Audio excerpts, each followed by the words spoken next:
You know how they say that time flies when you're having fun?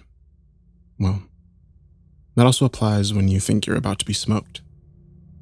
It didn't take long for them to break down the door. The thing is, jumping out the window wasn't an option here.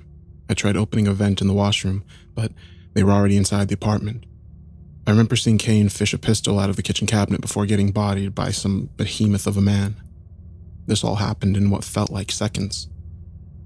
The last thing I saw before I blacked out was the butt of a rifle coming toward my face. I woke sometime later, face down on the dusty floor in a dim, empty room. My head was pounding. I wasn't restrained, but there was nowhere to go. One door leading out, and it was deadbolted. I turned my head to see Kane pacing on the other side. Look, I didn't lead them here. I tried to reason with him. He looked pissed. Oh, I don't doubt that, he responded. Not on purpose, at least. They know I can't help them. Would have tried a while ago. He followed it up with a sigh. This is fucked. I turned away from him and started feeling around the walls. I was under the delusion that there would be some secret way out. A delusion it was. After my futile attempt at escape, I just sat down at a corner. There was no good ending to this, I thought. Kane seemed to read my mind because he chimed in. You know you can't tell them how to get there. He looked at me again. This time his demeanor was dead serious. You can't let that thing loose over here. That's not an option. Initially I was annoyed. He was asking me to take what was surely torture and then death. But I thought about it. This was bigger than me. There was no way out of it. The door suddenly swung open. About 5 people stepped in, all sporting those damn bags over their heads. 2 had shotguns. You're awake. Good, said one at the front. I instantly recognized that voice. Was it really? He slipped it off, revealing a big shit-eating grin. It was Jackson. It didn't have to be like this, you know. You could have just told me how to get there.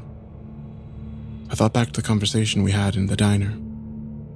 I clearly told him what I had entered at the prompt. Did that not work for him? But I put that thought at the back of my mind. At that moment, I was nothing but angry. Like it would have mattered. You psycho fucks would have ruined the world regardless. He just sighed. Ruin? Look, I don't expect you to understand, only to cooperate. But this world, it isn't right. It was a mistake. So you just follow the orders of some crazy dead guy, huh? Kane laughed. Sounds like you guys are the mistake. One of the men walked up and whipped the shotgun barrel across his face. There was a terrible cracking sound as he fell to the floor. He started coughing up blood. Why don't you guys just kill me? I can't help you. Wouldn't if I could. He muttered as he sat against the wall. Jackson chuckled. No, this is something we all need to see. The more people who stand witness, the better. It's the greatest salvation anybody could ask for.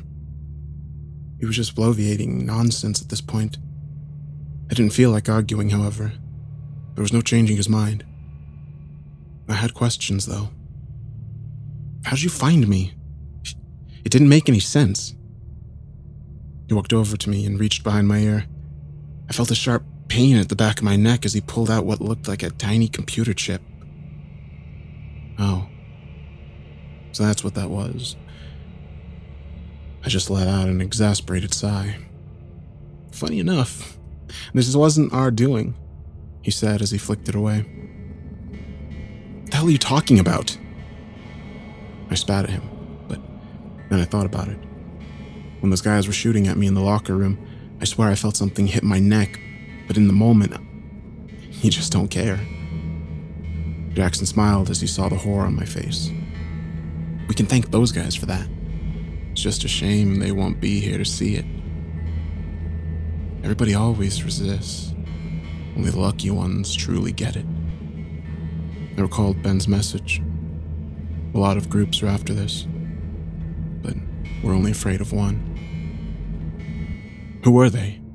I asked him. Don't know, he replied. Never mattered anyways.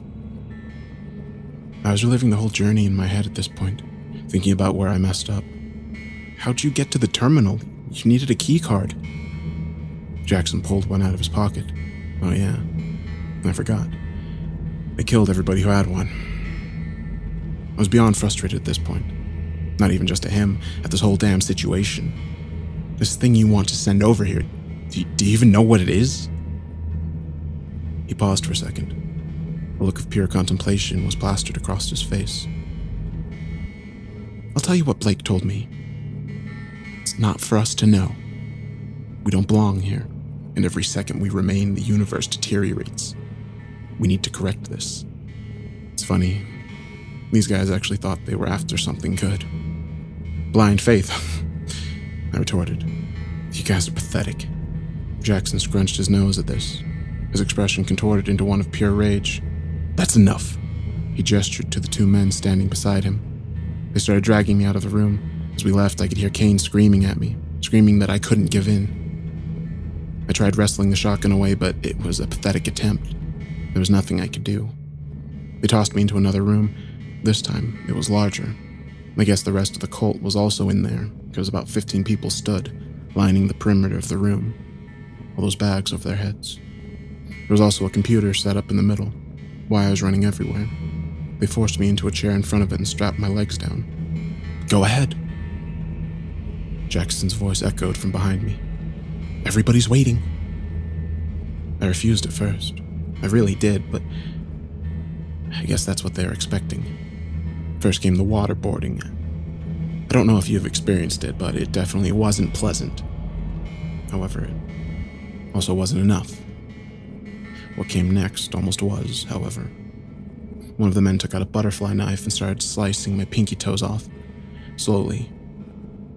He did this over the course of what felt like hours. Then came the salt. It was pain that transcended anything I had ever felt before. He finally finished up by cauterizing it. You have 9 more. Jackson's voice oozed from behind me. You can end this any time. You can die the way you're supposed to. Hearing him say that gave me more motivation to tell him to fuck off, but I'll admit, I was nearing my breaking point. The next part was excruciating beyond belief. They started scraping the skin off my shoulder. It wouldn't have been that bad if it wasn't for the boiling water they poured on it afterwards. Okay, all right, I finally blurted out. They stopped and started applying some cream to the burn. It was pure ecstasy. I heard Jackson breathe out what sounded like a sigh of relief. Smart guy. This was all a ruse, however. I just needed a break for a second. My plan was to get to the prompt and then flip the damn table over. If they were going to torture me to death, I was going to go out with a bang. The human spirit is hard to break. A billion thoughts ran through my head as I went through the whole fucking process again. Memories of family and friends. Better times. I solved those riddles and encryptions until the damn question popped up again. Quid cares? I was about to enact my spree of destruction when I noticed something. Something small. In the corner of the monitor. It was hard to read, so I had to squint. It was just text. Just 2 words. In English this time. Don't worry. I just stared at it for a second. What the hell was it supposed to mean? That's when I came to a realization. I recalled what Ben had told Kane. It was only Blake sitting at the computer in the basement. He was the only one watching. Everybody who saw this thing went insane and killed themselves. Somehow. The AI also knew this. I smiled to myself. I felt somebody poke at my back. Don't tell me you've changed your mind. We can change it back. Jackson's voice rung out. Don't worry, I responded. I answered the prompt question. What also seeks me? The familiar list of links soon appeared in front of me. I started scrolling down, clicking on various links until a familiar question appeared in the corner. I clicked yes. And just like that, there they were. The 4 links. I leaned back in the chair. Well, there it is. First link's the one you're looking for. I watched as they all gathered around me. This is the first time you're going to see it? I asked. I could see Jackson nodding out the corner of my vision. Blake did make one mistake. He thought that we weren't ready. We were always ready. They unstrapped me from the chair. Jackson put his hand on my shoulder in appreciation. You don't know this, but you just did something good. Spare me, I responded. Is Ben still alive? I needed to know. Jackson nodded. Well, where is he? Why does it matter at this point? I just want to tell him to brace himself. I owe him that, at least. Jackson sighed. He took out a piece of paper with an address and postal code scribbled onto it and handed it to me. Good luck with that. He gestured to a couple of armed members. Follow him out, in case he lied again. They obliged. I could barely hold in my grin as they walked me out. They closed the door behind them and trained their shotguns on me. There's only one thing I could do at this point. I just waited, listening intently. There was a few muffled voices before silence. I started counting. 1, 2, 3, 4. And then came the screams. Even though I was expecting it, I still flinched. Kane was right. Those sounds should not have come out of a human being. The two guys guarding me flipped shit. One of them ran inside, and the other just stumbled on his feet. He was looking back and forth between me and the room, so I disarmed him easily and shot out his kneecaps. I guess he hit his head pretty hard on the floor because he went limp. That's when the cacophony of gunshots started ringing out from inside the room. It lasted for about 10 seconds. It was followed by silence. With shotgun in hand, I walked inside. Bodies were lying, haphazardly scattered around the room. Pieces of the burlap sacks they were wearing now stuck to the blood-stained walls. The monitor was face down on the floor. Shards of screen everywhere. There was only squirming figures left. Jackson. I guess he really was dedicated to this. He was muttering something incomprehensible as he snaked his way towards a stray pistol. I thought about finishing the job for him, but that'd just be putting him out of his misery. Instead, I went around the room and took the clips out of the shells of every weapon. He gave me one last look before I left. His skin was paler than snow, arms and legs trembling, expression a mix of shock, dismay, and confusion. It looked as if he was pleading for something. I just flipped them off and closed the door behind me. This is what he wanted, wasn't it? I walked down to the room where Kane still was. I'd picked up the keys from one of the bodies. At this point, cream on my shoulder, as well as the adrenaline, was wearing off. A wave of pain hit me at once. I stumbled a bit before I got to the door and unlocked it. Kane jumped when I walked in. He seemed relieved at first, then horrified. Did you... The words faltered out of his mouth. I just shook my head. He exhaled in solace. He wanted to take a quick peek inside the room before we left, just to make sure. Jackson was still in there, twitching violently in the corner, facing away from us. That was the last I ever saw of him. This'll be a pleasant surprise for somebody, Kane said before closing the door. We got out of there after that. Turns out we were in the basement of some abandoned factory outside city limits. We hitchhiked back into town. We got to Kane's apartment where he decided to buy me a plane ticket back. It was the least I could do, he stated. So where to? You said you were from Delaware. I looked down at the address in my hand. No, I need to go to Vegas first. Kane chuckled. Drinking away this whole experience, huh? It's understandable. He started booking the ticket. Do you want to see him? I asked as he was finishing up. He raised his eyebrows. See who? Ben. He paused, staring at the ground for a second before answering. No, not really. He looked back at me. Tell him I wish him the best, though. Tell him to be careful. He said it in such a somber tone. I could tell he wanted to be done with this whole thing, to never think about it again. Seeing Ben wouldn't help that. He gave me some cab money before we exchanged goodbyes. I asked him one last thing before leaving. You think that's the end of them? He thought about it for a second before answering. It has to be. I started heading to the airport. I gotta say, it feels weird walking around with a toe missing. I'll get used to it, I suppose. Once in Vegas, I took another cab to the address. It was a run-down house in the middle of a sketchy neighborhood. I hurried in and started searching. I must have looked through the entire place before hearing a soft groaning from the basement. I hurried down there and started yelling Ben's name. The groaning got louder. It was coming from a room in the back. I tried the handle, locked. I eventually just kicked it down. Dust blasted me in the face as I walked inside. Ben was laying there, on a dirty mattress in the middle of the room. He had bruises all over his face and looked like he hadn't eaten in days. There were packets of instant ramen strewn all over the floor. He turned over to look at me and smiled. "Knew you could do it," he uttered out. Looked around the room. There was a small television set, smashed onto the floor. "Yeah, they wanted me to watch it on the news." He grinned again. Like hell I was. I picked him up and let him out of there. "It's all right. I'm good," he said, as he stabilized himself. Once we were outside, he took a deep breath.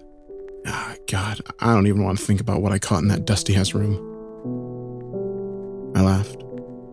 The shit was finally over, I thought. Ben got himself checked and patched up. I also got my shoulder looked at. We ended up hitting the slots, going to a seafood buffet and a karaoke bar after. It was the best time I've had in a while. I was getting ready to leave the morning after. Ben said he had work to catch up on. And truth be told, so did I. I mean, it's not like my job would be waiting for me when I got back. "You never actually told me who you worked for or what you did," I said to him as we were getting ready to leave the hotel. He chuckled. Yeah, that was on purpose." "Oh, come on. After all this, and you're still keeping it a secret?" I gave him a casual nudge. "After this, you still want to know more?" He pushed back. It was my turn to chuckle. Touché. The cab ride to McCarran was quiet, so was the walk to the terminal. I headed back to Delaware, and he was going to South Korea. He finally spoke up about 2 minutes before his boarding call. "I'd like to think that I do my best to try to protect the world from the strange shit that dwells within it, to try and secure the stuff out there that humanity shouldn't ever see, to put them away in containment forever." He slapped my back before getting up to leave. "Keep in touch, yeah? You know how to find me." And just like that, he was gone. I waited about 30 more minutes before my flight was ready to go. I slept like a baby the whole time I was in the air. When I actually got to my house, there was police taping surrounding it. I knocked on my neighbor's door and asked her what had happened. I mean, I already knew, but I had to feign some kind of ignorance. She seemed surprised when she opened the door for me. Apparently, she saw 2 men entering my house and called the cops that night I went to the diner. "Everybody's been looking for you. Where the hell did you go?" Sightseeing," I answered. "Did they catch them?" "No," she responded. "But they found these weird-ass cards all around your house. It said like FTLOG on the back or something. Who the hell were those nutcases?" I chuckled to myself and thanked her. After explaining the situation to the cops and giving a statement, I was finally back at square one. Normalcy. I found a new job soon after and settled back into a routine. It was over, huh? But even though I try not to think about it anymore, it seems like a daunting task.